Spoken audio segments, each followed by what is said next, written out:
Hi, welcome to Wayne's World of Wrestling. I'm your host, Wayne Gilmer, as always. It's available on my YouTube channel, also called Wayne's World of Wrestling. If you like it, give it a thumbs up, subscribe, comment, and good or bad comments. I'm here with my good friends who I met at Bloodstock Festival, Jimmy and Ian. How are you doing, Jimmy? And you, Ian, how are you? Cool. So just got to get right into this, the wrestling tonight, because I feel like there's so much stuff been happening in the world of wrestling. So my first kind of question would be the Last Ride documentary, and the Undertaker pretty much saying he's retired, or no fully, no one knows so many words, but he's gave it a good thingy. So Jimmy, what's your thoughts on it? Loved it.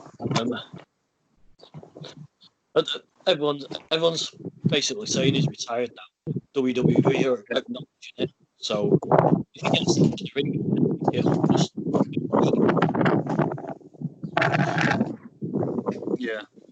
yeah. What did you make of the Last Ride as a whole documentary?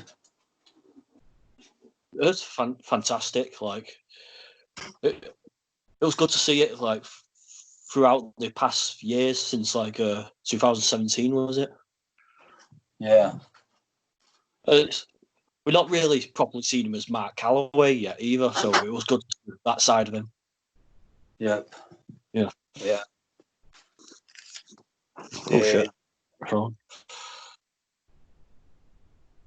So did you like seeing Vince McMahon as well?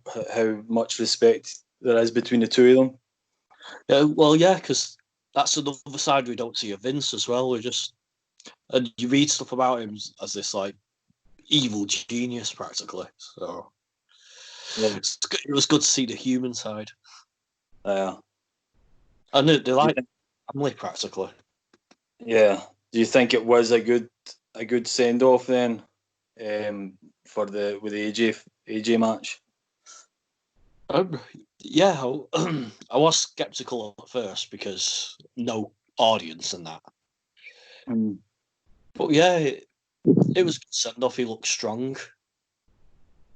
Yep. And that the image of him riding away with like the logo in the background, I like that. That was good. Yeah. Mm-hmm. What about you, Ian? What's your thoughts on it? Well, I'm kind of mixed. Obviously, he wants to retire eventually. And the comments he made, like on Last Ride, I've got to agree with.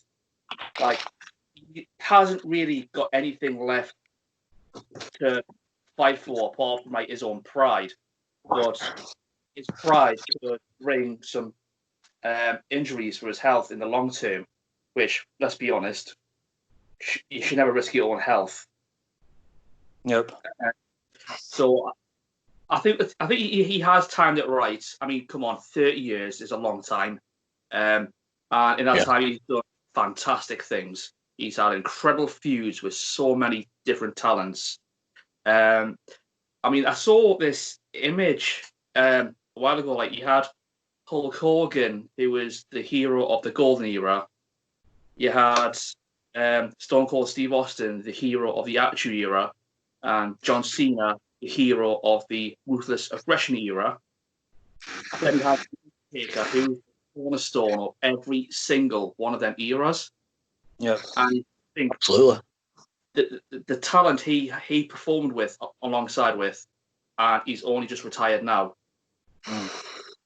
He's a phenomenal performer, and yeah, he's deserved this retirement. It's a long time coming, and for the sake of his legacy, I think it was right for him to retire, because the longer you go on, the more and more your body's got to fail, because it's an unfortunate thing as you grow up.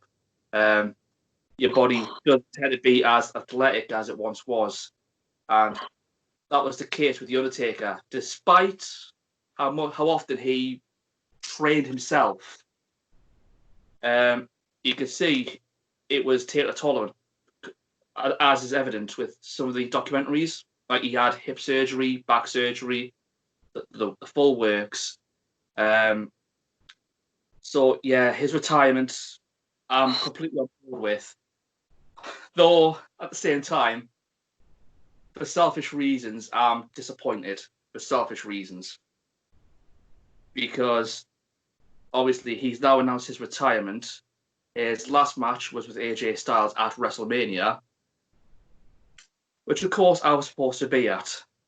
Yeah, because it would have been scheduled for in the ring at WrestleMania. What's that? Sorry? It would have been at that WrestleMania in the ring. It wouldn't have been obviously a cinematic match in a boneyard. Yeah, it would have been. It would have been a completely different match. It would have been an in with the ring match. So they made good on what they play with.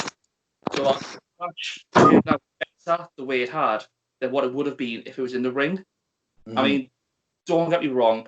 I think AJ Styles would have helped carry Undertaker extraordinarily well, and that match would have been a good one to witness. But the Boneyard match was fantastic. As I say, it's pure selfishness, which is why I'm kind of disappointed, because I was supposed to be there to actually like take in the atmosphere of the Undertaker's entrance and everything. And of course, I've now missed out on that, which is my own disappointment. But that aside, because that really has no relevance. Honestly, I am very happy for Taker. So who do you think the best feud was with the Undertaker storyline wise? And Kane. Kane, Gotta be. What about you, Ian? I mean, how many WrestleMania feuds did he get? Was it 2 or 3? No, just WrestleMania feuds. I'm talking about just feuds, like his best feud. Oh, I'm gonna. It might be a weird one for some, but I'm going to say CM Punk for WrestleMania 29. Only because the content involves CM Punk desecrating the ashes of Paul Bearer. Oh, I forgot. It was storyline wise, it was very personal, and I just thought that storyline went dark in some areas. Yeah. And again, even the match at WrestleMania 29, I thought was pretty decent as well. Yeah, that was one of the WrestleManias I was at. I was there, so that was quite cool. But for me, just for the things that happened, like in the build-up, for me, it's CM Punk. Yeah, I love these rivalry with Mankind. The Boiler Room match and Hell in a Cell and stuff like that. I thought the matches were really good. And Mankind was just a nut job. You know what I mean? I thought he was mental. Yeah, like Mick Foley, he knew how to wrestle, but he wasn't that good a wrestler. Yeah. But his genius with character creation and how to portray characters. Mick Foley is a god, basically. Yeah. He really is. I mean, he took so many risks in matches than what current wrestlers do. Yeah. Getting thrown off the top of a cell structure, which was his idea. Yeah. And then get fork slammed on top of the cell structure, but then the cell structure caved in, which wasn't part of the plan. Yeah. And he still wrestled even after that. He had a tooth in his ear. Was it his ear or was his nose? There's something hanging out of his nose. Yeah. Yeah. Even after all them physical injuries, he still performed. Yeah. And I think Hell in a Cell Undertaker had a broken foot as well, didn't he? Beginning of the match. Yeah, that's right, yeah. So the two of them were nuts, man. But like I said, I think the Last Ride documentary was probably one of the best wrestling documentaries I've seen. It's definitely. I really loved it. 100%. I've seen some documentaries, but The Undertaker's was very well done. Yeah. A lot of work went into that. Yep. So, moving on for that, my next kind of questions are the speaking out movement. A lot of stuff happening there. Just want to elaborate on some of the stuff because there's a few people actually left WWE now and Impact. Ligero, is it Ligero? How do you pronounce his name? It's El Ligero and Travis Banks. So El Ligero, he'd been accused with sexual misconduct or sexual harassment by Natalie Sykes. Joey Ryan, he's had 16 sexual misconduct accusations. He's been fired by Impact. The NWA Vice President, Dave Lagana, some woman, she goes by Liz Savage, and on Twitter, I don't know if that's a real name, he's quit because of her allegations. David Starr, who's an independent wrestler, he's been involved. I think he's been told by a lot of independent companies they're not interested in him anymore. Jordan Devlin, Travis Banks, I know he's been let go. Joe Coffey, I've not heard anything that he's still with NXT, I'm sure, UK. Tyler Bate, Jack Gallagher get released. Michael Elgin was removed from Impact TV, and Paige's mum, Saria, is it Saria Knight? Is that how you pronounce her name? Yeah. Saraya Knight. She's actually quit pro wrestling now over here in Norwich because there have been some accusations. I never even heard about her until last night when I was actually writing some of these questions down. And then there's the Terry Runnels, Brock Lesnar one, which was 17 years ago. She's put something in about him pulling it out. But obviously I heard that she's meant to have accused him before, and it was meant to have been brushed under the carpet. But so what's your thoughts on all this stuff? We'll start with Ian this time. Well, I'm a complete believer of innocent till proven guilty. People like El Ligero actually had the balls to actually admit to what they did.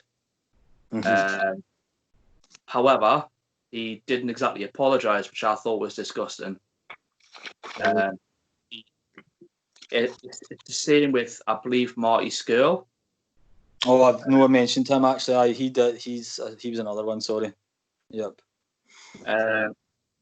Now, I mean, I had this conversation with you not too long ago, Wade, about Terry Runnels accusing Brock Lesnar. If it's true, then it just shows you how corrupt WWE actually are, because they just don't want to get rid of their big time money making performers, regardless of their crimes, which, in my opinion, is 100% wrong. But at the same time, this next comment about make revolves or every others. It's too weird that all these comments have come out at the same time. I mean, I understand it's a tough thing for women to actually admit to, because it's somewhat, it may somewhat feel like they're degrading themselves by coming out with it, because without experiencing myself, I can't really pretend to understand, but I can kind of understand how it affects them, like mentally, due to my own mental issues with anxiety and everything. But saying that, to me, it's just strange how it's all happening all in one go. Now, some of them have admitted to doing this and that, as we've just covered. Jack Gallagher has been released. Travis Banks, El Ligero have been released. Sammy Guevara from AEW has been released. Is he not just suspended, Sammy Guevara? Yeah, he's suspended due to go to sensitive training or like some sort of training thing. But the thing is, what I've seen in Sammy Guevara, I feel like he's actually spoke directly to Sasha Banks. The two of them have some sort of middle ground. She's not come out said she's forgiven him completely for saying what he said, but she's accepted his apology. So I feel like maybe it's a bit harsh that he's been. I mean, I know he's used the word rape, and it's disgusting to use the word, but he said it in some sort of joking sense. But obviously, it's still not a word to joke about. But what about you, Jimmy? What's your thoughts on where do you stand on obviously how much stuff's on Twitter? Well, I've not seen everything really, but I'm like Ian. I'm a firm believer of a innocent until proven guilty, and I think everyone should have a chance to better themselves. Like I respect Guevara for reaching out to Sasha and apologising, and yeah, I think AEW did the right thing suspending him, like just to show that they take no shit, basically. But yeah, if someone's apologised, I think they deserve a second chance. Mm. Yeah, but some people was it Ligera haven't apologised, and Yeah. Well, sorry, I'm just going to quickly jump in on that comment there. You just made there, Jimmy. Ligero has tried reaching out, but his reach out did not include an apology.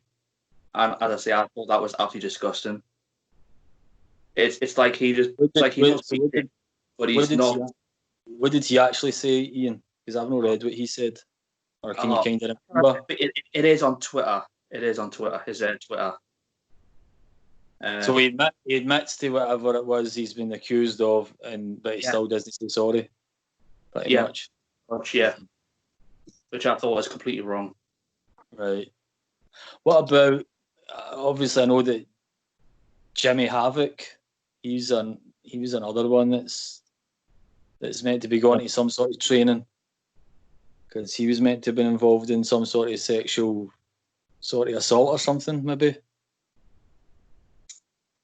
But the only thing that I find hypocritical about AEW, and I've put it on Twitter because I just think there's Twitter. I call them the Twitter judge and jury squad. That's what I'm kind of calling them now. I feel like they're just jumping as soon as one of the women are saying, right, he's done this, he's done that. They're all going right, he's guilty, get him out of wrestling, blah blah blah, right? And I'm like, well, like youse, I'm the same as youse, prove them guilty first before you start saying that they're guilty. But what annoys me about AEW, they're saying, right, we've suspended Sammy for saying rape, we're doing this and that with Havoc. But just over a month ago, they had Mike Tyson for ratings. He's a convicted rapist, so you look at that and you're like, wait a minute, here it's like double standards in that sense for me. Yes, he's done his time, but he's still a rapist. So is it worse being a rapist or saying rape? It's worse doing the crime, obviously. 100%. It's worse being one. You know what I mean? So as the saying goes, actions speak louder than words. Yeah, you can say it, but saying is one thing, but doing it is a completely different thing altogether. That's what I'm saying. So they had Tyson on their pay-per-view, and then 4 days later on an episode of Dynamite. So I find that very hypocritical. I mean, I'm loving AEW now, but that to me is quite sickening. Yeah, 100%. Right. Again, that goes back to my comment about corporations being too scared to do anything with the big money earning talent. Yeah, as long as they're bringing in the money, they don't really. Yeah, it doesn't matter what their crimes are. That's the disgusting thing about how some businesses work. It's not right. Sorry, Johnny. Wouldn't have lasted if Twitter had been a thing back then. Yeah. Oh, it's also, it's not even just that. it's the difference of society's ways now as well. It's like what's okay to say and what's okay not to say. And I mean, you look at like the people that have been fired, or like Joey Ryan. He's nowhere near as big as Brock Lesnar. Jack Gallagher, he's no a money earner like Lesnar. Travis Banks, David Starr, he's still an indie wrestler. You know what I mean? So you look at the names of these people compared to the name of Brock Lesnar. Fair enough, Brock Lesnar, you look at it, it was 17 years ago. So if he was going to get done, he should have get done then, because he wasn't. It's not as if he was a mega star then. He was kind of up and coming. Yeah. So I don't know, but it's like he did his big things in the first 2 years he was in WWE. Then he went on to become a UFC champion, so he elevated his name in a completely different sport. Yeah. Came back to WWE, but because of his success in UFC, he came back a bigger star than what he was. Yeah. And as such, he was borderline untouchable, in a sense. So away for the crap about all this stuff, and a wee bit more a light-hearted question now. This is for Jimmy this time first, and then I'll ask it to Ian. Who's your Mount Rushmore of wrestlers? Who would be on the four wrestlers? I'm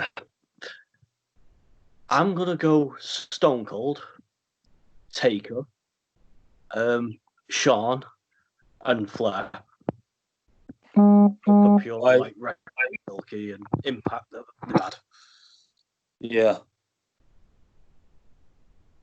And is it the reasons, like major reasons other than that, or is that what you want to just say about them? Yeah, why Stone Cold there kind of thing? Well, it's a bit of a selfish choice because he's my favourite wrestler ever, and he is Attitude Era. Like, if you want for Stone Cold, it wouldn't have happened, I don't think. Right. Do you think Stone Cold still needed Vince as well, like as the ultimate baddie? Like they worked off so well against each other. Yeah.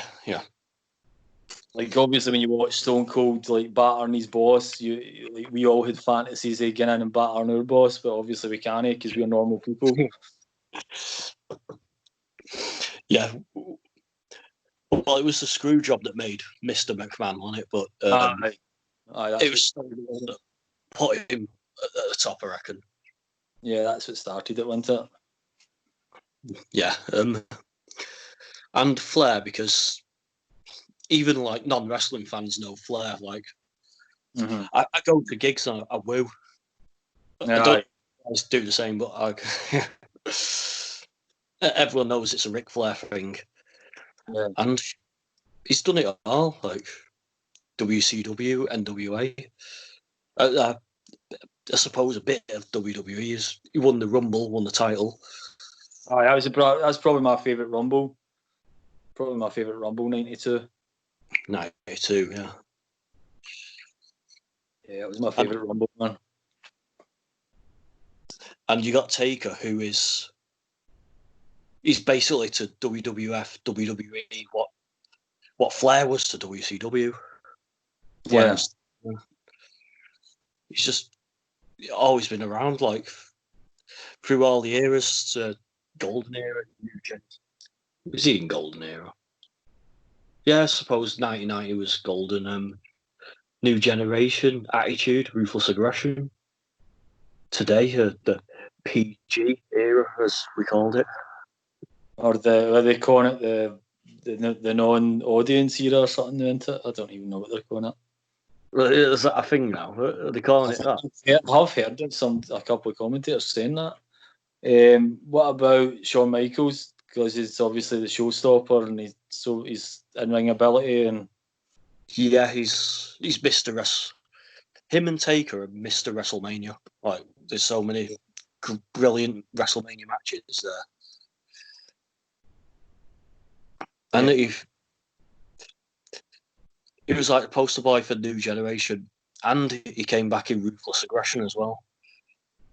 Yeah, I love Shawn Michaels' heel turn when he smashed Marty Jannetty through the Brutus Beefcake's window and stuff. I just thought that was shocking. One of the moments when you're like, you don't see it coming. You kind of see it coming, but when it happens, you're still shocked. So you kind of don't see that anymore. You're no surprised anymore in the wrestling. That's why the last time I remember being surprised by one is when Tommaso Ciampa turned on Johnny Gargano. Right. Yeah. That's one that took me completely by surprise. Like the others, like the Shield, like I could see that coming for a while. Didn't think it'd be set before it'd be Dean, but I could see something like that happening. Right. So is that you? Do you want anything else to say about Shawn, or?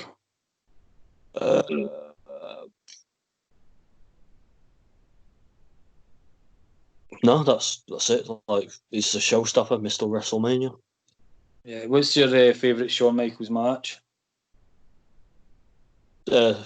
Taker. 25. Yeah, 25. 26. Oh, Ian's get the thumbs down, is it? Don't know if he did the thumbs down there. Taker and Shawn Michaels WrestleMania 25. That's my favourite all-time match. I thought you had the thumbs down there. Yeah, I thought. No, I was pointing to me, saying I was like in agreement, saying that's my favourite match. Right.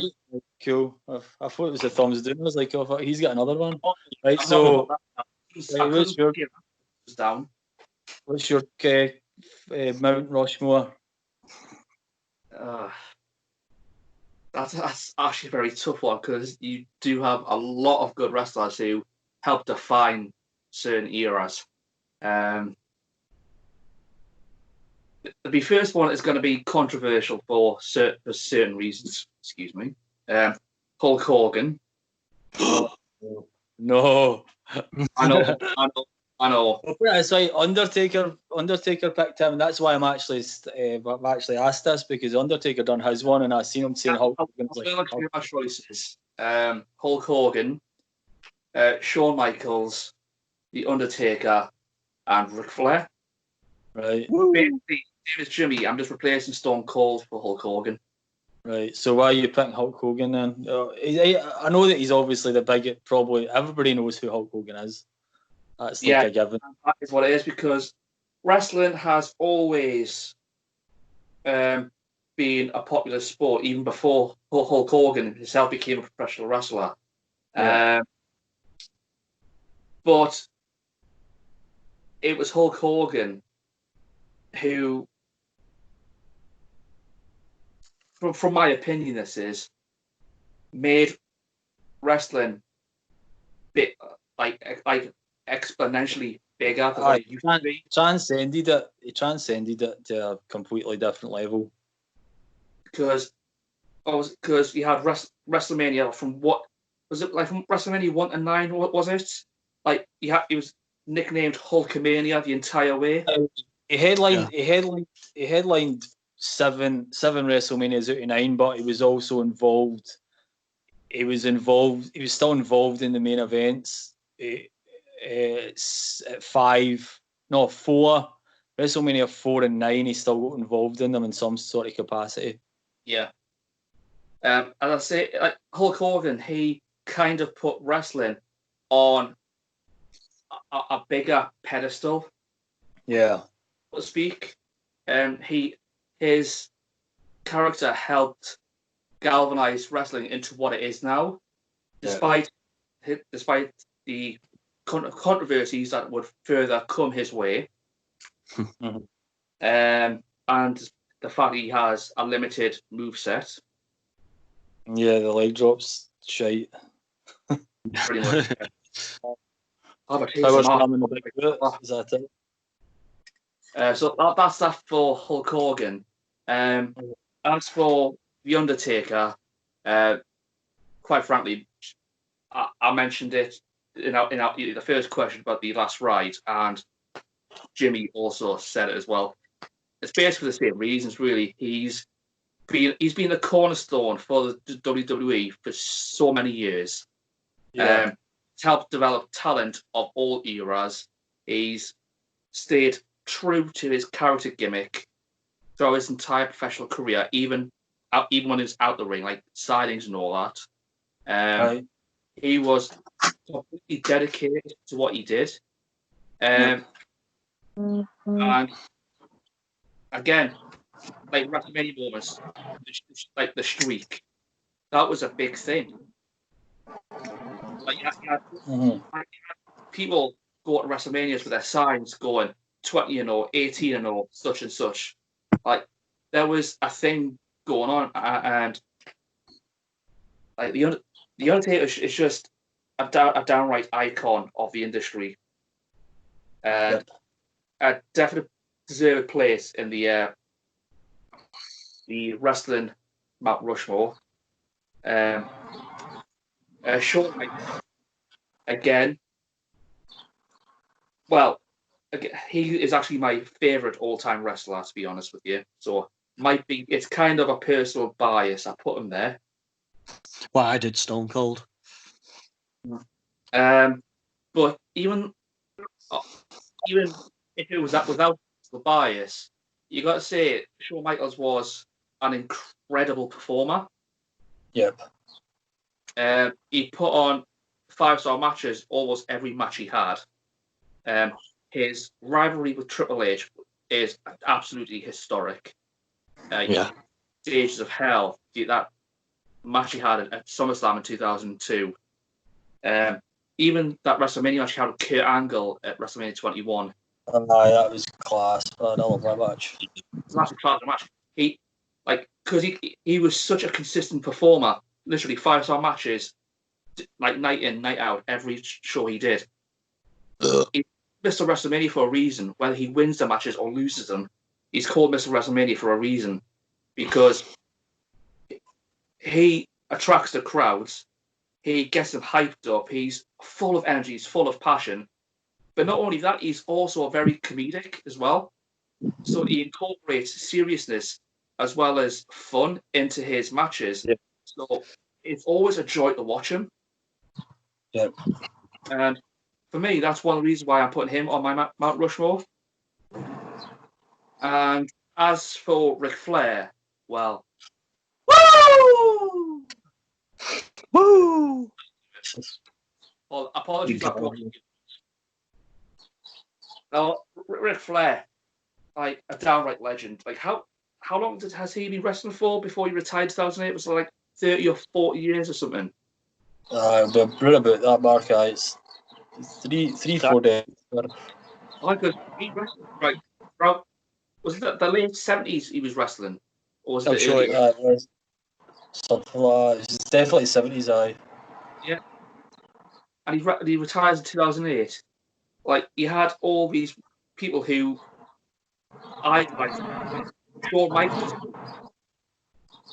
And you think his last match was with Shawn Michaels. I was there as well. Was getting on himself as well at that point. It's like, how can someone who literally was a teenager when they started their professional career idolize a certain wrestler and then retire 2 years after he retired? Yeah. Like, Ric Flair had some career, and again, as Jimmy said, in multiple brands, NWA, WCW, WWE, and he's even a 2-time Hall of Famer for WWE, which kind of says it all, really. He went to TNA as well, didn't he, after he retired? Yeah, he did. We don't talk about that, though. We don't talk about that yet, but he had that hilarious segment with Jay Lethal, when Jay Lethal was impersonating. That was hilarious. That's getting off topic a little bit. But yeah, Ric Flair, he's a good talent in the ring. He did good high flying maneuvers, especially in the earlier days. Again, like Taker, he was always true to his character. Yep. He was unbelievably charismatic. With his appearance, the way the emotions he let out in his promos. Yeah.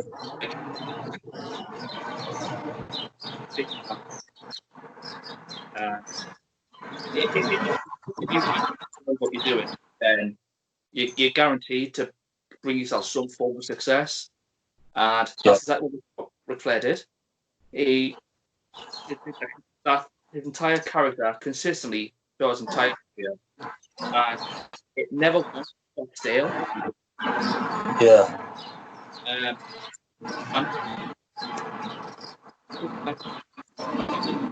first, and even they went on to have good careers themselves, which is why Ric Flair is on my Mount Rushmore of wrestling. Cool. So, on to my next topic. The coronavirus.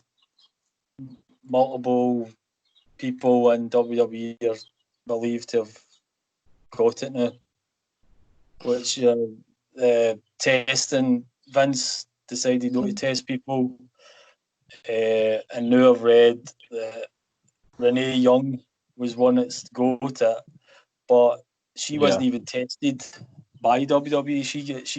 She tested herself, her own doctor, or she done a home test or whatever it was. She never even tested by them. She tested herself. That's what I've read now, which is even more kind of controversial, I think. So, what do you make of that kind of situation? I'm shocked that WWE weren't testing everyone.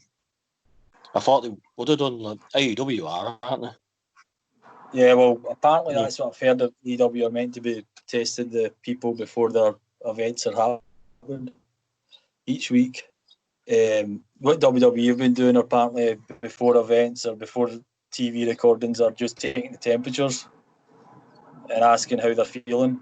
So that's kind of, if that's the case, then it was always going to happen that people were going to get it eventually.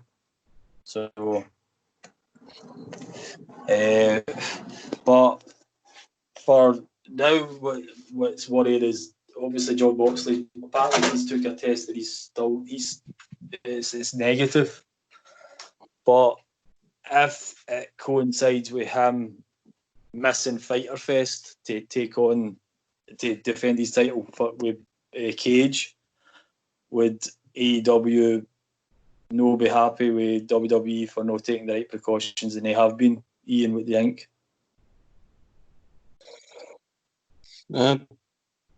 Yeah, I mean, they'll think about his health before the championship, but yeah, I bet they are pissed. Yeah, I mean, I'm not saying John Moxley's going to miss it, but if he contracted it from Renee because WWE never took the precautions that AEW had been, would it be a great story if AEW decided to try to sue WWE? That would get the ratings up, wouldn't it? Yeah. I don't think they would. I don't think it's going to happen, but it would be funny in the sense it would be a big story. Just can't believe WWE using chemical warfare against the competition. Yeah, actually, that's what I was going to ask you. You've seen that on? Did you see that online somewhere? Yeah, that just amused me. That comment. It was a comment that WWE are using the virus to compete with AEW, as in Moxley being isolated with Renee. Would you think that, Ian? Have you seen that online? It's conspiracy. It's absolute craziness. I think that could be true. I think it's just bullshit. I hope it's bullshit, personally. Yeah, I think it's bullshit. It was just a joke that someone made it. Just amused me. Again, like Jimmy was saying, it's an absolute travesty that WWE, this size corporation they are, you would have thought they would have taken these kind of measures, especially when they're bringing the developmental talent in NXT as to be used as their crowd. Mm-hmm. You would have thought they would be doing some kind of tests. Yeah. And the fact that they weren't, I think it's an absolute joke. Yeah.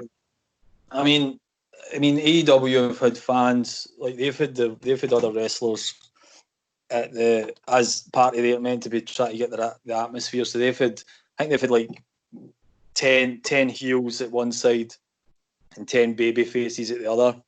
They've been doing that for at least nearly 3 months now, and they've not had one positive test. WWE have only been doing it for 3 to 4 weeks, and now they've got multiple people that have contracted it because they've no done the tests. Jamie Noble, he's got it, hasn't he? Yeah, I think he was one of them. Yeah. So I don't know who else, but no, and then Vince never had anybody with a mask on, and now I've seen them. I watched SmackDown last night or this morning, and some of the crowd have got masks on now. But Vince told them not to wear masks, and now some of them have. So yes, I noticed that as well. I think it was Shotzi Blackheart. I think it was because unless you've got other talent who has green hair, I think it was Shotzi Blackheart was wearing a mask because I didn't get to finish it, but I was trying to watch SmackDown while I was having my tea. Didn't get to watch all of it. But yes, I've noticed some of the talent at portraying the role of the crowd. I've noticed they're wearing special SmackDown branded masks. Right. Not everyone was wearing them, those, surprisingly. Yeah, I know. I seen at least. I don't even think it was half of them. I wasn't pure concentrating on every single person who had a mask, but not all of them had it. So, so here's my wacky main event for WrestleMania 37. The Corona Crown Triple Threat match: Trump versus Khan versus McMahon. Winner takes control of AEW and WWE. Who's up for it? Who's going to buy the pay-per-view? And if you went to WrestleMania 37 Ian, next year, would you be jumping about in the crowd for that bad boy? I'll be as guilty as the man behind the grassy knoll. Just gonna say that. Right. If Donald Trump gets in that ring, I'm kidding. Sure, because it's easy to get a gun in America, so you'd be maybe be able to get one. Yeah. I'm not gonna tease that idea. I'll just use that as a metaphor to vent my disliking of him. Would you watch the match, or would you go for a beer? I'd be getting pissed at the bar. Mm-hmm. I wouldn't just get one beer. I would stay at the bar to get pissed till that match was done. What about you, Jimmy? Would you watch it? Probably as a laugh, but I'd probably have to watch it. Aye, it's obviously not going to happen. It was in one of the wacky ideas in my head. I definitely would buy the pay-per-view for that. Yeah, it's just how mad 2020 has been. I thought that was in my head. I was like, that's gonna. It wouldn't surprise me if something like that happens. I'd rather have Great Khali in the main event. Sorry? I'd rather have Great Khali in the main event than that. Great Khali versus Giant Gonzalez coming back for the deed. Give me something to be excited about WrestleMania 37, please. Aye, I will. As long as it's actually on, you'll be excited for it. As long as it all calms down and we can all get back to actually paying live events. Well, I've said, hopefully, when that time comes around, crowd participation will be a thing again. Because obviously it's got to be some time before a crowd can get back together in capacity stadiums. Yeah. And of course, WrestleMania 37 is scheduled to be at the new SoFi Stadium in Los Angeles. Right.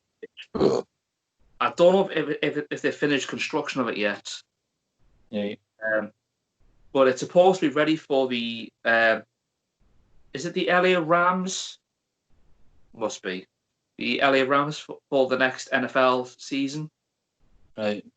It would be if I do well. Hopefully, if I can go, I'm excited to go on there. But I'll be pissed if there's matches that involve Donald Trump. To be honest, he'll probably still be the fucking president next year anyway. Even though if America will get any sense, he's literally the Darth Sidious of America. So anyway, Ian's actually walked it. He's disgusted. Apologies. He's disgusted. He's like, fuck this. Talk about Trump. I need another drink. And that, actually, talking about crowds, I don't think I've got this written down in my questions. While we're talking about crowds, when I was looking for some questions to ask you, Vince McMahon wants to be the first company. WWE wants the WWE to be the first company to get crowds back in. Yeah, of course he does. Did you read? I saw an article saying that earlier on. Did you see it? I didn't read it, but I saw the headline and I just shook my head at it. Like, it doesn't surprise me slightest because he is a complete money grabber. But did you see the date? No, I didn't. The 24th of July. Not gonna happen. That's what he's wanting, and it's where some of the Ring of Honor events used to be. So it's like 8,000. I can't remember the venue. I can't even remember the city. It's a venue 8,000, right? But what the reports are saying is they would only be letting 25% crowd in. So it'd be like 2,000 people so that they can be socially distanced.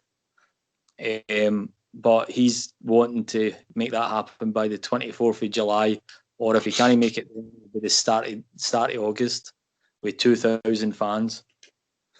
That's what the report said. Vince McMahon's just fucking half his head, man. Yeah. I don't know about that. I'm not surprised. The what? I didn't know about this until you just said now, but I'm not surprised one bit. I read that about 4 or 5 o'clock this afternoon, man. I was like, what the fuck? Only Vince. Mm-hmm.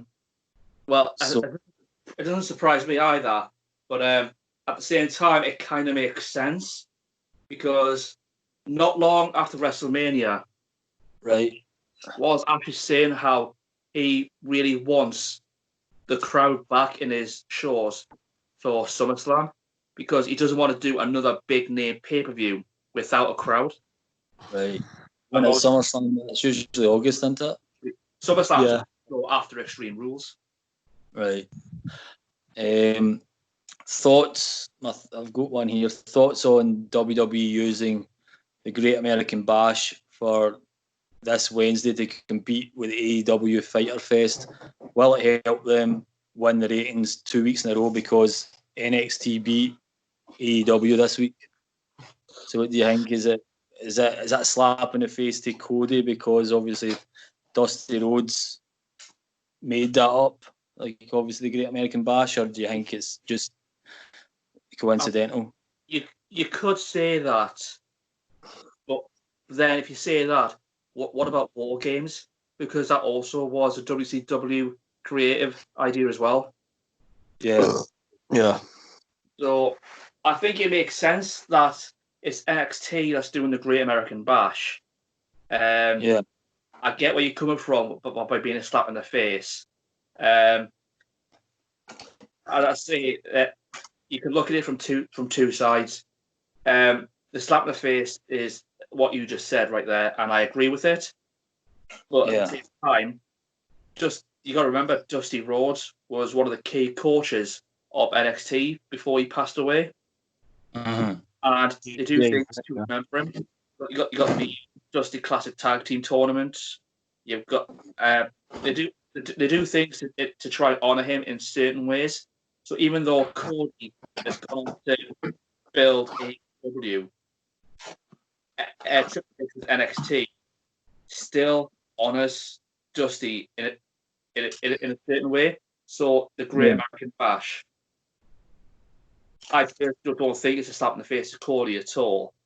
And again, it makes sense that it's NXT that's doing it, not the main roster. Right. So, yeah. What about you, Jimmy? What do you think? I was thinking it was a slap in the face, but I forgot that Dusty was one of the trainers of NXT, so I think it is to honour him, actually.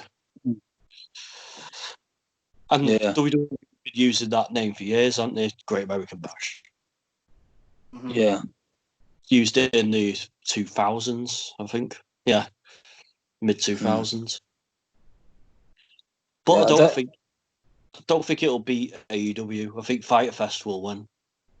Yeah, I don't know. Well, that's the first time NXT won this week, and it's the first time they've beat them in the ratings for a good few months anyway. But I just think the rating thing isn't really a big deal, to be honest, with NXT and AEW. I don't think it's a major thing at the minute, because obviously they go on about NXT still just developmental, but then I sometimes think it's not as developmental anymore because they bring Finn Balor back, and then Charlotte Flair was the champ for a bit, and stuff I like see that. it as a brand now.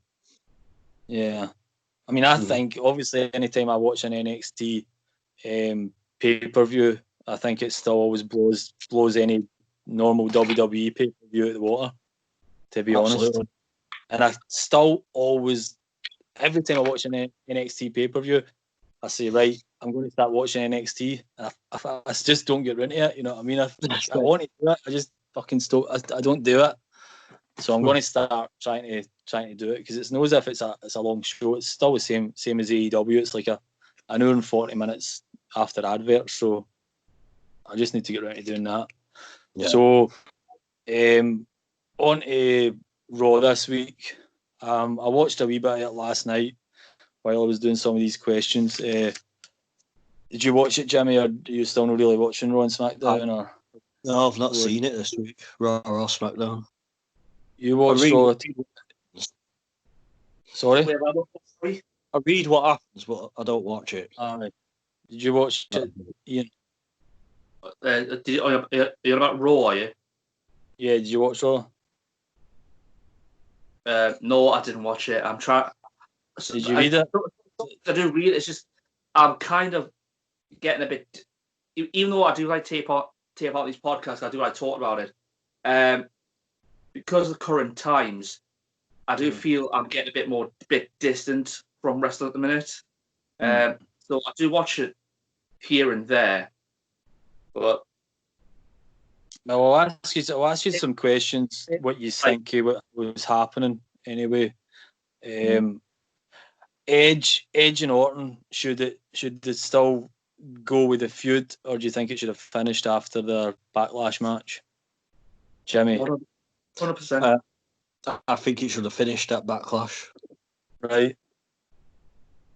Because what your reason for it should have finished? Do you think that was it, or do you? Yeah, I think they're just dragging it on a bit. So, you know,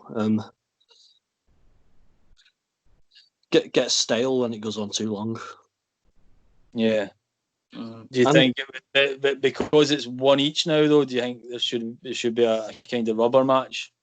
Somebody should win 2-1 now, or obviously Edge is injured. It's a real injury, isn't it? He's got. It's not as if it's fake. So, to be honest, I would have left it at Mania. Yeah, and just let them both do something else, because I love that match, the last man standing match. I thought it was great. Yeah, I loved it. I enjoyed it. Yeah. Yeah. What about? Especially the hangman section. Yeah. So what about you? What do you think you did? They should go on. Do you want to see match? Well, no, I think they should. Sorry, they should have ended it at Backlash. Of course, with WrestleMania being the last man standing match, it was a cinematic match based in the Performance Center, which, let's be honest, was very lackluster, but it involved several OMG moments, which kind of got you through that match. So they had one cinematic match and then one actual match in the ring.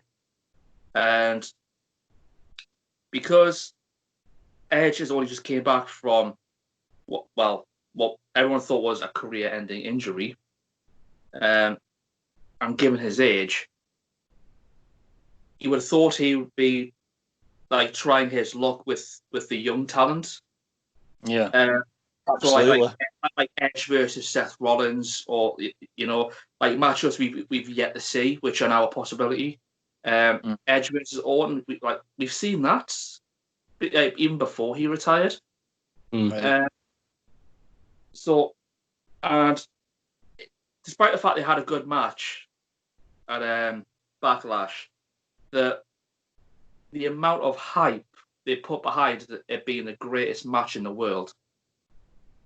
Oh, fucking hell, I know. I know. It was too much. And it's like, look, just stop. Stop giving us this BS. These are two men who are getting on with themselves, both great wrestlers in their own right. But I personally don't. One has just gotten, as I just said, has just came back from an injury. It's still suffering from ring rustiness. So they're not going to put on the greatest match of all time. So stop hyping us up with that bullshit. But yes, they should have ended it at Backlash, because we just don't know how long Edge has left. Because Edge coming back is, to me, is a miracle. And I would like to see him take full advantage of what time he has left to live out his dream, which is being a wrestler. So feuding with Randy Orton, okay, I was behind that, but I would like to see him tangle with other talent. I'd love to see Edge and Seth, mate. Exactly. So what do you? What's Christian? What's his part? Is a point of him coming there? What was the point of him coming? Is he there to, because Edge is injured for real? Is he there just to fill in the void? Have you seen? Yeah. Have you seen the image he put on his social media, like Instagram and Twitter? No. Who, Christian? No, Edge. No.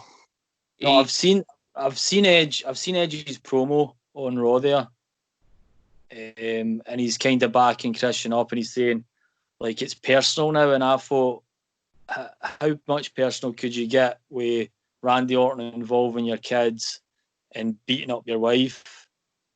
Why is it personal now? I was like, is it no personal then? Like your wife gets smashed with Orton, and I just thought, wait a minute here. It can't get any more personal, and now it's more personal because he's punted Christian. So, what's your thoughts on that? I'll let you go first, Jimmy. To me, it just feels like its storyline's getting weaker now. Like I said, how much more personal can you get? Yeah. And I was under the impression Christian was retired as well, so it's not like he's going to put on a great match either with Orton. So, what about you, Ian? Yeah. Christian? literally the exact same comments Jimmy has made. Like, I get it. Christian pretty much is a brother to Edge in real life. Like, they're more than just friends in real life. They went to school together. They trained as wrestlers together. They went through so much together that they literally are brothers. But as you just said, Wayne, your wife and kid, you can't get more personal than that. This, to me, is just another example of bad creativity on WWE's part. Right. Yeah. I mean, again, it didn't even surprise me when Randy Orton just went, I know you want Christian, you want one more match. Like, I knew straight away that was coming.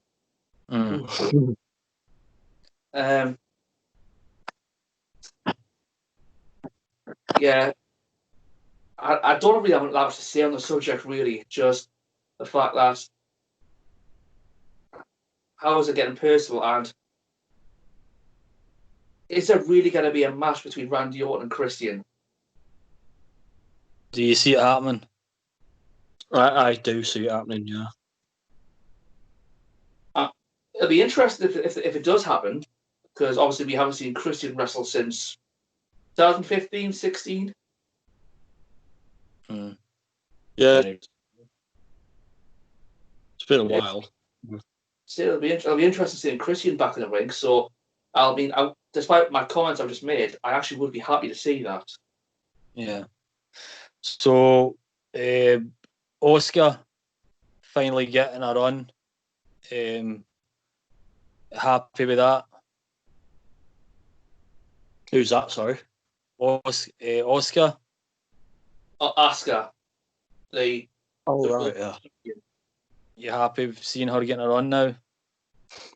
Yeah, I am, yeah. 100%. Ever since the lockdown came into play, Asuka has really stepped her game up, like, immeasurably. Like in NXT, yeah, she was quite interesting to watch. To me, she got stale eventually with her like long-lasting NXT Championship run she had or current main roster. Again, decent run before she lost to Charlotte at WrestleMania 34, and then she was kind of just hit and miss really. So I was like, meh, didn't really count for Asuka. Then the lockdown happened, and she's an absolute joy to watch. She really is. She actually beat Charlotte on Raw this week. Yes, she did. Nice. Charlotte, I heard the first story that came out was Charlotte Flair's meant to be injured and she was going to be out until next year, but now she's meant to be coming back in a couple of weeks, which I'm kind of worried that is she just going to get the title off Asuka soon? Wouldn't surprise me. I would hope no. I would hope that Charlotte actually Disney get the belt for a while, but I don't know. That's what I like Charlotte, but it feels like she shoved down our throats at times. Yeah, she is a great wrestler, man. Every time I watch a match, Charlotte, she doesn't disappoint. You know what I mean? It's a good match. But how many times does she need to win? I mean, she won the Rumble, she's got the NXT title, and she's a champion here, champion there, and it's like, it's almost as if because she's a Flair, they want her to emulate her father's success. And obviously, they want a 16-time world champion. Mm-hmm. Let's make Charlotte a 17-time women's champion. Yeah, I could see that happening. Yeah, so that's the way they're going with Charlotte. Like I saw on social media, like when that match was announced, it's for Charlotte and Asuka for the Raw Women's Championship. The comments were going saying, "Oh, here we go. Here's another Charlotte Championship reign." And I'm just sitting back and I'm saying to myself, "Hang on, doesn't Charlotte have a poor record with championship matches on televised shows?" Like if she has a championship match on a pay-per-view, 9 times out of 10 she wins. Yeah. But if it's on an episode of Raw or SmackDown, she loses. Mm-hmm. Here's the point here is that rivalry she had with Sasha Banks, because the title was always bouncing back between them. Like Charlotte always won it on pay-per-views, but Sasha always won it back on Raw. All right. Going through that logic, I kind of figured Charlotte was going to lose it, and if by the off chance she actually won it, I would have been pissed off, because it would have been a slap in the face to Asuka, considering how she's been very consistent as of recent. Her character is so fun to watch because she's always like just dancing around, being swaying her arms like this and just going Asuka, yeah. Nobody's ready for Asuka. Just that general carry on like on a weekly basis.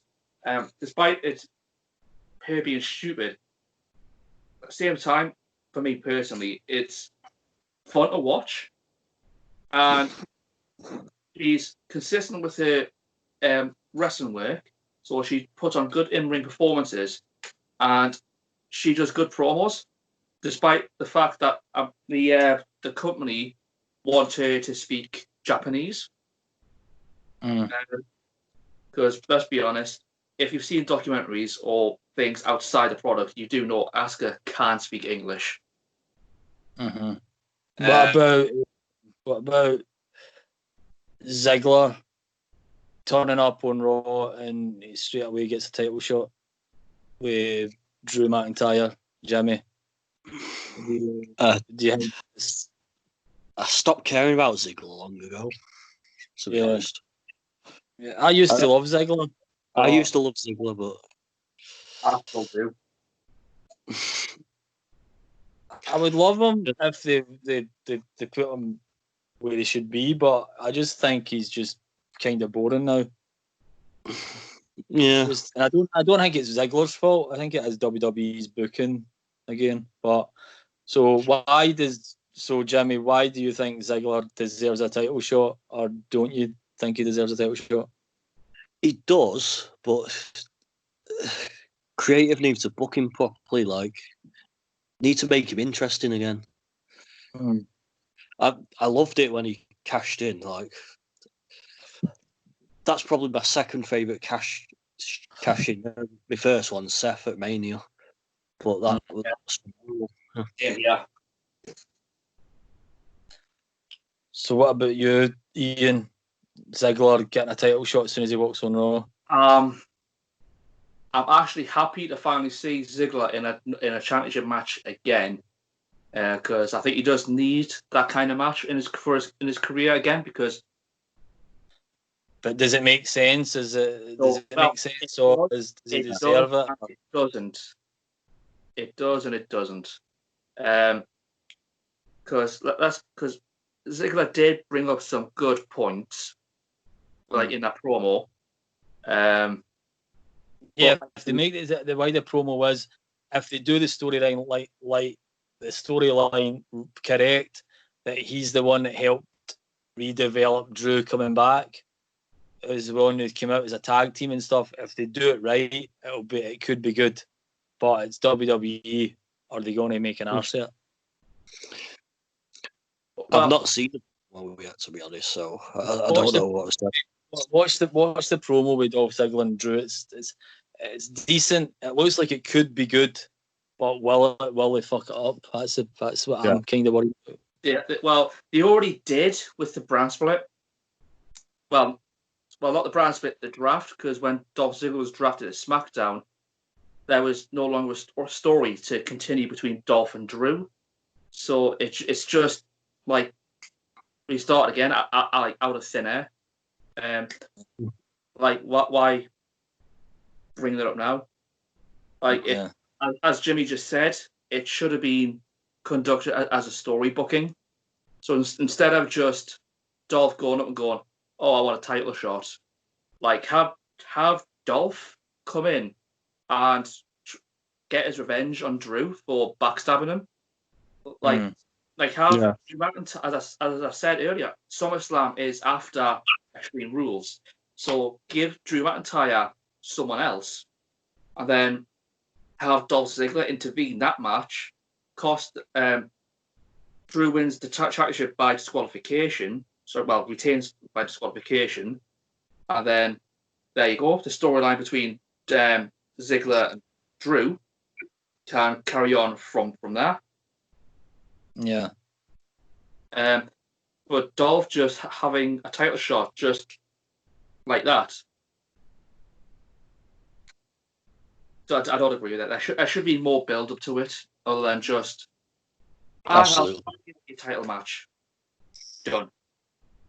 What about AEW? Have you watched any of it? You started watching any, no? 2 weeks. So.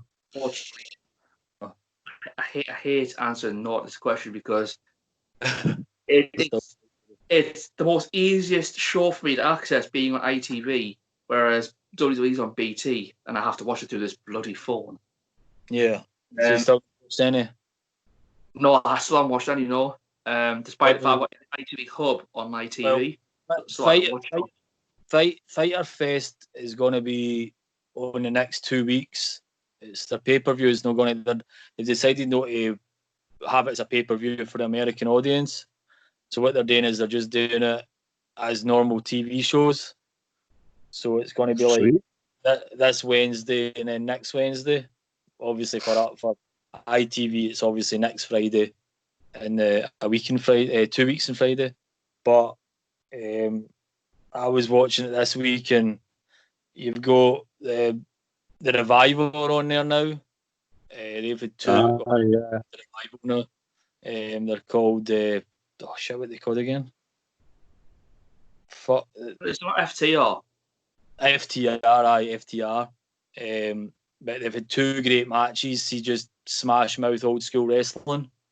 And they're going to be on Fighter Fest with the Young Bucks, tag teaming with the Young Bucks, and they're taking on the Lucha Brothers and the Blade and the Butcher in an 8-man tag match. So, and then Orange Cassidy's got to take on Jericho. Their promo was good this week, so that was really good. And then Hikaru Shida, the Japanese wrestler who's a women's champion, she's taking on Penelope Ford. The English wrestler that's she's with Kip Sabian. She's engaged to him, so they were kind of scrapping stuff like that in AEW this week. So that was really good as well. So a lot of good things for me in AEW right now, man. There's like just so much like kind of the Colt Cabana's kind of the Dark Order are trying to take him into the Dark Order now and stuff like that. Brody Lee is so much better than Luke Harper ever was. His matches are better. He's obviously getting mic time and stuff as well. So he's kind of turned into like a lot of people are saying he's like kind of like a piss take Vince McMahon sort of thing, a parody of Vince McMahon. So it's kind of like a bit weird. Yeah.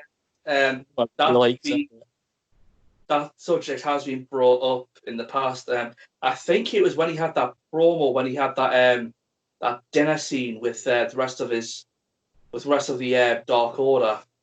There was a lot going on saying apparently it was a parody of Vince McMahon, what he's like as a boss. Yeah. I don't know. There's he's decent on the mic, but I was hoping he was going to be a bit different for that. You know what I mean? But he's been no bad. And one of the female wrestlers that's joined now, I've got her on Instagram and Twitter. She's messaged me a couple of times because she was just an indie wrestler, but they've actually signed her now. She comes out as a zombie. Really, really fucked up looking woman, man. But she's Abaddon. Yeah. She's really fucked up, man. She's really hardcore, man. Really, really some good moves. and she comes out. She actually crawls out to the ring, zombie eyes, all the blood all over her face and stuff like that. So Yeah. really like her, man. So I'm looking forward to seeing some of her in AEW. I follow her on Instagram because her look stuck out to me. I was like, ooh, she looks interesting. She was on AEW Dark. It was either the start of this year or the end of last year, and she had a fight. She had a match with Hikaru Shida. Shida beat her, but she gave her a good match, and I was like, this gimmick's mental.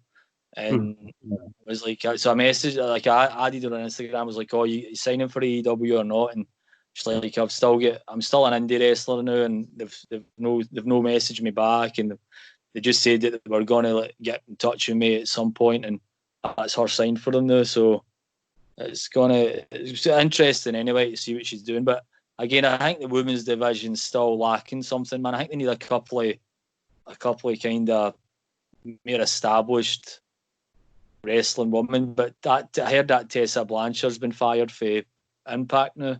Yeah, she's got a bad reputation, Tessa.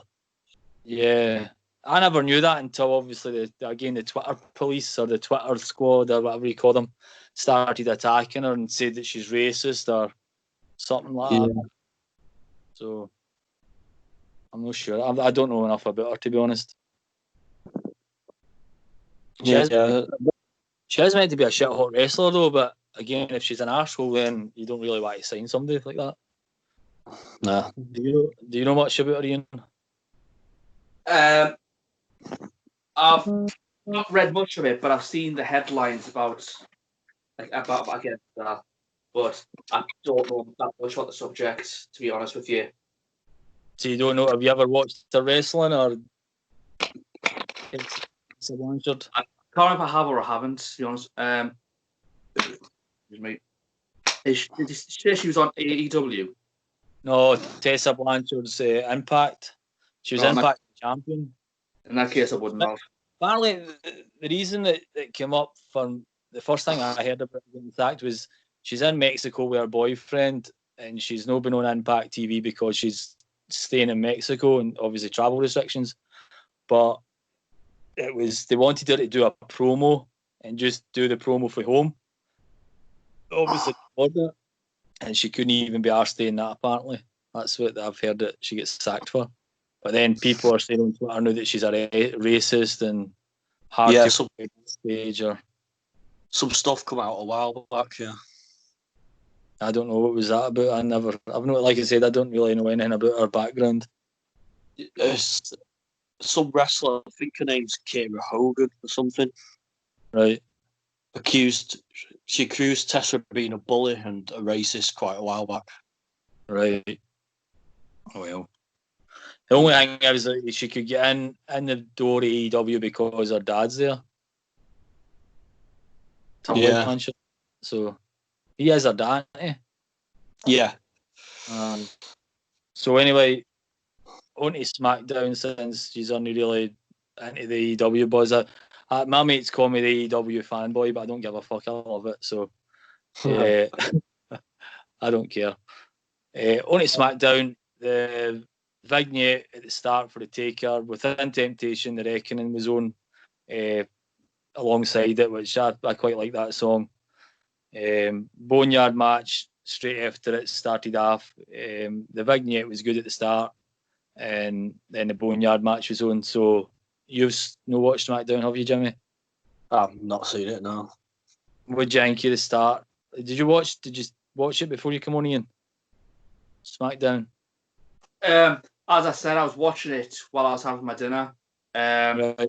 The last thing I saw on SmackDown before I had to turn it off, it was the 8-man tag team match with Miz Morrison, Cesaro and Shinsuke against the New Day and Lucha House Party.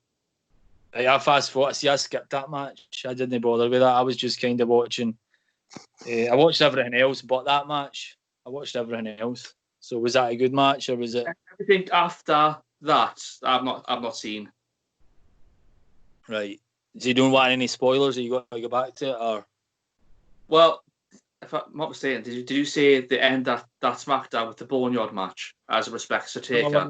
The Boneyard match was the first thing on it after the vignette. Oh yeah. Well,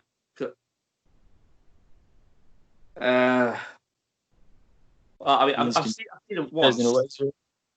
Sorry? You don't know what you've watched. You're like, oh, fuck, was the Boneyard match on? Or... Yeah, the you're right. I'm not really bullshit, you know. The Boneyard match was fucking after the vignette at the start. And then what I quite liked about it was after each advert, there was the Hall of Famers. I was skipping because me BT app kept screwing up. So every time I had to put it on, it kept starting from the start, and I'm like, where?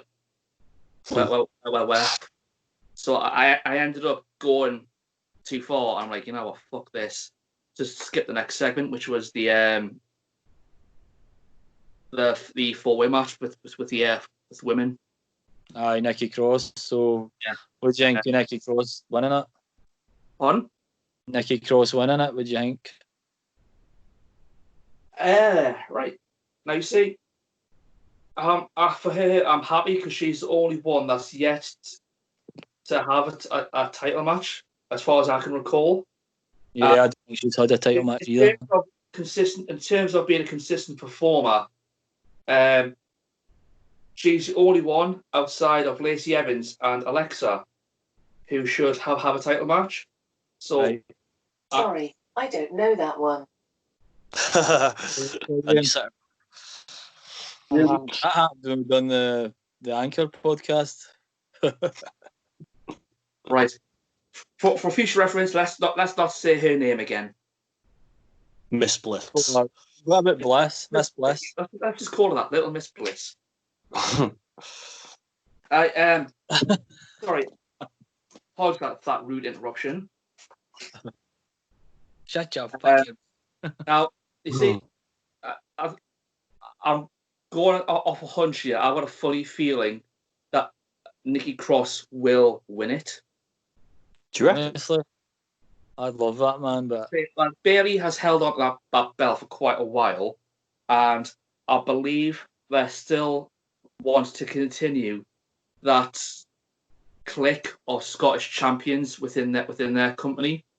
Because you've got Gallus, who are the NXT UK Tag Team Champions. You've got Drew McIntyre, WWE Champion, and as of recent, she's now a former Women's Tag Team Champion with Alexa. Little Miss Bliss. you body as if it's like a human or something. I almost said it. You had a contingent of Scottish champions within the WWE, and obviously since Sasha and Bayley are now the Women's Tag Team Champions, to keep that Scottish clique of champions in their company. In that regard, it makes sense for Nikki to win the belt. It's because we're taking over, mate. Scottish Federation. Yeah, that's exactly it. And it's only for that logic for me personally, which is why I think they're going to let Nikki win it. I seen her in Motherwell back in 2008 or something, maybe 2009. Don't know what was that. I think it was. When did she join NXT? About 2010, 12 or something. NXT, possibly. It might be a bit later than that, because before she had more TV time in NXT, when she was with the stable Sanity, she was known as Nikki Storm. Aye. Aye, because she was I'm sure she was Nikki Storm. I'm sure she was Nikki Storm when she was an indie wrestler. Maybe. Can't remember. I need to check, but I've seen her in Motherwell a couple of times. I'm surprised you don't remember this, because when NXT first came to download in 2016, and I know you were there because I met you there. Like she had some matches, because they were bringing in some behind the scenes talent. So you had like the debut of Sawyer Fulton and Alexander Wolf. You had them making their debuts. You had Angela Dawkins. Nikki Storm. So yeah, you had all these people who wrestled for NXT, but were yet to have TV time. And they were, so obviously they were given their characters, and then they got TV time, which so obviously she became Nikki Storm to Nikki Cross. Yeah. But going back to the subject that we're trying to talk about, her getting the women's championship match, I'm very happy for it because it is something new. But we're not getting the same performance, having title match after title match after title match. Yeah. So it's something fresh. I hope you're right that she wins it, man. I'd love to see that because, like I said, I'd seen her a couple of times in Motherwell when she was always bloody nuts. She was always crazy in Motherwell. I think I preferred her in NXT as well, though. Like she was always quite mental. She's a bit more a mental kind of character. Yeah. So, I would absolutely love her to win, but unfortunately, I can't see it. Yeah. I would like to, like you said, I would like to see it because it would be something so out of the blue for WWE. I just think WWE is so predictable right now. No, but it's fact of being the blue brand. Yeah, I will. You never know, man. Sorry, bad joke. Sorry, I had to put that in there. So, what's your thoughts on? I would say about the Corbin's promo, but I don't know whether you've seen that. After the Corbin. Oh, Corbin. Did you see his after the match with the Undertaker? I heard about that. That was another part I must have skipped because I know Corbin disrespected the Taker, and that's what started a match between him and Jeff Hardy. Actually, I don't like Corbin, and I just don't think I think he's a shit heel. He comes out and says that he's the best heel since Vicky Guerrero. He's got so much heat. Well, obviously, you can't see the heat anymore because the crowd's not there. But even before that, I didn't care about him as a heel. I just thought some of the crowd booed him because they were bored of him. They were like, "Fuck off! You're no a good heel. We just want to get you off the stage." Go away. It was like, "No, you're a boring heel. Fuck off. We just you've no get real heat. You just get heat. We just want to get rid of you. You're shit." That's my opinion. Call it X-Pac heat, don't they? Yeah, it's like I just like when I watch old Attitude stuff, when you see Vince McMahon coming out, that's heat. Like the crowd are actually trying to get out of Barry and kill him. Barry Corbin's just no go that kind of heat, and he thinks he's better than he is at being a heel. Anyway, the promo with the Undertaker actually was like, that's probably the best promo I've seen in a while for him. I'll have to watch it because I'll say I must have skipped it completely unintentionally, of course. So, what about your thoughts on Bray Wyatt going back to the Eater of the Worlds? Is it just so as they can set up a cinematic match? Yeah, I think it's cool for me. Yeah. I think they're only going to do it for this feud with Braun, but it's pretty cool, man. Yeah. Are you looking forward to that match, Jimmy? I am, yeah. I'm liking the feud with Bray and Braun, and there's history there, and they bring up this history with him being the Eater of the World again. Did you like him? Do you like the Fiend? I love the Fiend. I think it's the best character in years. Mm-hmm. So, what's your thoughts on him coming back as the Eater of the World? Do you think it's just for this one match as well, Ian? Yeah, I do. Again, as Jimmy said, it makes sense with Braun Strowman because obviously when he debuted as a main roster character, it was as a follower of the Wyatt family. Yep. So storyline wise, it makes sense, and at the same time, it also co-joins with Bray Wyatt's split personality character he has. Like he he's this fun-loving person in one hand, and he's the Fiend in the other. So it's like a split personality sort of thing. So adding his alter ego as a third character, to me, it makes sense. And they bringing it for Braun Strowman. Again, it completely goes with the story, with their history. So I'm 100% all for it. Have you seen Braun Strowman's promo on SmackDown? Yes, I did, because he's talking about the when he was out with Bray Wyatt, and Bray Wyatt's like, "Oh, the snake's my friend."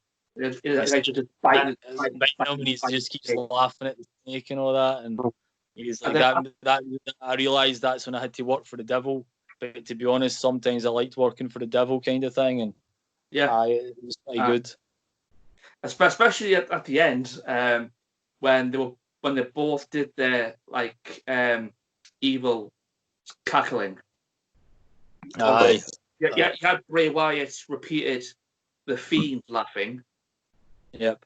But then you had Braun Strowman trying to replicate that exact same laugh. Yep. I thought that was unusual. I'll up with it. Yeah. Hopefully they don't do it again, because Braun Strowman doing that laugh doesn't sound convincing. Whereas when Bray Wyatt does, it does sound convincing. I think, to be honest, everything that Bray Wyatt does is like spot on. It's so believable. Bray Wyatt's probably one of the best in it. Like, his acting skills and his promos are just so good. Like, dare I say it, he's almost like a modern day Mick Foley. Yeah. What is your? Did you never watch? So you know what's Jeff Hardy and Corbin then? I'm going to guess that match happened after the tag team match. It was the main event. It was the last match. Yeah, I've yet to see that part then. Because from SmackDown, anything after the tag team match, if the 8-man tag team match, I haven't seen yet.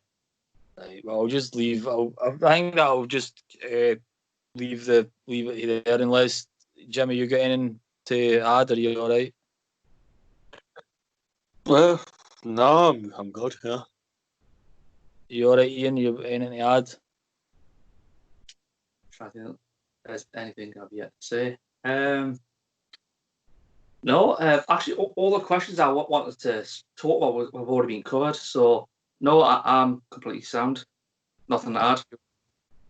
Right, that's cool. Well, thanks for joining me, guys. It's been a pleasure. Hopefully do this maybe in a fortnight's time, maybe, or something. I'll see because there's so much stuff happening in wrestling, and mostly outside the ring, to be honest. But there's some stuff inside the ring as well. Like, we've covered quite a bit inside the ring there as well. So I'll let you know if we'll do this again, because this is only my second podcast on Skype. I done one with Harold a couple of nights ago with Boy for Canada, or just on Twitter. So I have been bored just doing one-on-one, just myself looking at the camera talking. So I'm starting to try and just talk to other people, either two people, one person. I'm just going to start going on Twitter and asking even indie wrestlers, just wrestling fans, anybody. And if I can get you on again in a couple of weeks, it'd be nice. It's been a good chat again tonight, and there's been no pausing and going and stuttering, because that's what I kind of feel like I do when I'm doing it myself. You can't really get banter with yourself, you know what I mean? It's a bit hard. unless you're Bray Wyatt. If you get 3 personalities, it'd be all right. But I wonder when Husky Harris will be back. Aye, Husky Harris might turn up. Technically, he is. He's the that little pig puppet with the chocolate all over. Aye. Aye. So technically, Husky Harris is back, kind of. Right, well, thanks again for joining us, guys. It's been a pleasure. No problem. Cheers for your time. See you later on. Take care. Take it easy, man. Cheers. Take care, guys. Hopefully, I'll see you soon. Yeah, Cheers again. will do. Right, bye. Bye. Or what? For we to saying?